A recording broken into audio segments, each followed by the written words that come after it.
তো রাধে রাধে বন্ধুরা, আশা করি সবাই ভালো আছেন। আর আজকে হলো বুধবার, এখন বাজে সকাল 6:20। তা আমি একটু আটা মেখে নিচ্ছি, কারণ মেয়েটিকে স্কুলের টিফিনে আজকে রুটি আর ডিম ভুজি দেবো।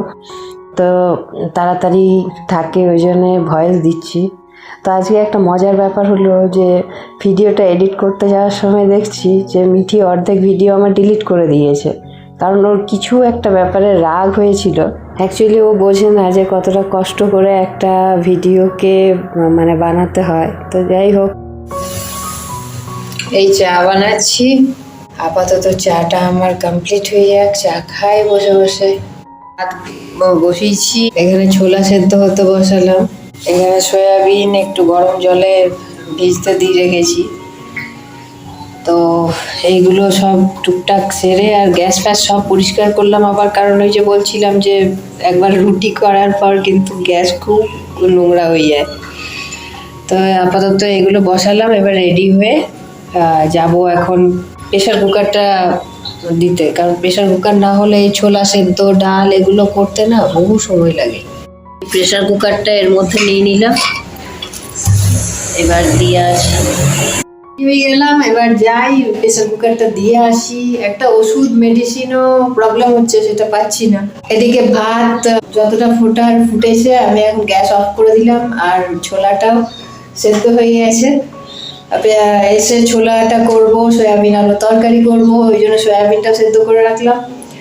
আর বাইরে যখন যাচ্ছি ভাবলাম মেডিসিন একটা আনার দরকার আছে, সেই মেডিসিনটা নিয়ে আসবো। এই যে এই মেডিসিনটার দাম হচ্ছে 717 টাকা, 10টার দাম। তো 10টা শেষ হয়ে গেছে, মেডিসিনটা পাওয়া যাচ্ছে না। যাই হোক, ওটা অর্ডার দিয়ে আসবো। এটা নর্মালি ওই যে ডাক্তার দেখিয়েছিলাম, হাড়ের ডাক্তার, এটা কার্টিলেজের জন্য দিয়েছে। তো এইটার ওই জন্য এত বেশি দাম। তো যাই হোক, আপাতত যায়। তো এই প্রেশার কুকার রিপেয়ারিংয়ের সাথে সাথে গ্যাস ওভেন সমস্ত কিছু রিপেয়ারিংও হয়, আর সিলিন্ডারও পাওয়া যায়, সব কিছুই। তো এখন ওয়েট করে আছি, ভদ্রলোক আসার অপেক্ষায় আছি। তো এখানে এসেছিলাম, দিলাম। এখন দেখি কতক্ষণে ঠিক হয়, নাইলে বিকেলে নিয়ে যাবো এসে। আর আজকের আকাশটা দেখে অপূর্ব লাগছে, ঠিক বর্ষার মেঘ যেমন ভেসে ভেসে বেড়ায়, পেঁজা তুলোর মেঘ, একদম সেই অবিকল। নয়, মনে হয় যেন রৌদ্রের সাথে যুদ্ধ করা, পাগলা হয়ে গেলাম গরমের মধ্যে। তাও আজকে একটা ভালো জিনিস যে বাতাসটা বাইরে যেটা চলছে সেটা ঠান্ডা হাওয়া, মনে হয় দূরে কোথাও হয়েছে বৃষ্টি। আর কালো কুচকুচে মেঘ হয়ে এলো, যদি হয় এদিকে তাহলে লাকি। তো একবারে প্রেশার কুকারটা ঠিক করিয়ে নিয়ে এলাম।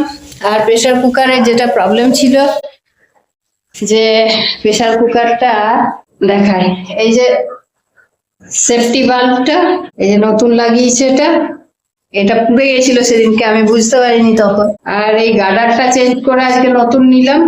আর এই যে এগুলো রিবিট গুলো ছেড়ে গেছিল, এটা জাস্ট ওই ঠুকে একটু বসিয়ে দিয়েছে, বলছে এভাবেই চালাতে হবে, কারণ এটা কোম্পানির জিনিস। তো কোম্পানির জিনিস, কোম্পানি ছাড়া এটা কেউ পেস্ট করতে গেলে ফুটো হয়ে যেতে পারে। আপাতত এভাবে চলুক। ইন্ডাকশনে যদি নাই চলে, গ্যাসে অন্তত চলবে, চলার মতন, কাজ চলার মতন হয়ে গেছে, কোনো অসুবিধা নেই। আর যদি বেশি অসুবিধা হয়, পিছনের রিবিটের যে পাতটা আছে আধা খোলা, ওটাকে ছাড়িয়ে ফেলে দিতে হবে। তো যাই হোক, এবার রান্না বান্না করি। আর লাউ নিয়ে এলাম। মেয়ে আমার এখন লাউ আর পেঁপে ঠিক বুঝতে পারে না। এখন পেঁপে লাউ ওকে ছোলা দিয়ে কিংবা আলু দিয়ে করে বানিয়ে দিলে খেয়ে নেয়। তো ওই জন্য একটা পুচকু লাউ নিয়ে আসছি, আমার আর মিটির হয়ে যাবে। তো লাউ আলু আর সয়াবিন দিয়ে আজকে করবো। ছোলাও আছে, ছোলাটা সেদ্ধ করে রেখেছি, সেটাও করব। তো এই হচ্ছে ছোলা, একটু পেঁয়াজ দিয়ে আর একটু মশলা গুঁড়ো দিয়ে ছোলা রেডি। আর এদিকে প্রেশার কুকারে ডাল হতে দিয়েছি। প্রেশার কুকারটা ঠিক করে নিয়ে এসে আগে টেস্ট করা হয়ে গেল ডাল বানিয়ে। এবার বানাবো লাউটা, আর লাউয়ের খোসাটাও আজকে ভাজবো। তো এগুলোই হবে লাঞ্চ। আর সাথে এই যে দই তো আছেই, এরপর বর্ষা পড়ে গেলে তো আর দই খাওয়া যাবে না, খেয়ে নি যতক্ষণ না বর্ষা পড়ছে। আর জাম নিয়ে এসেছিলাম, কিছুটা জাম খেলাম চটকে মেখে।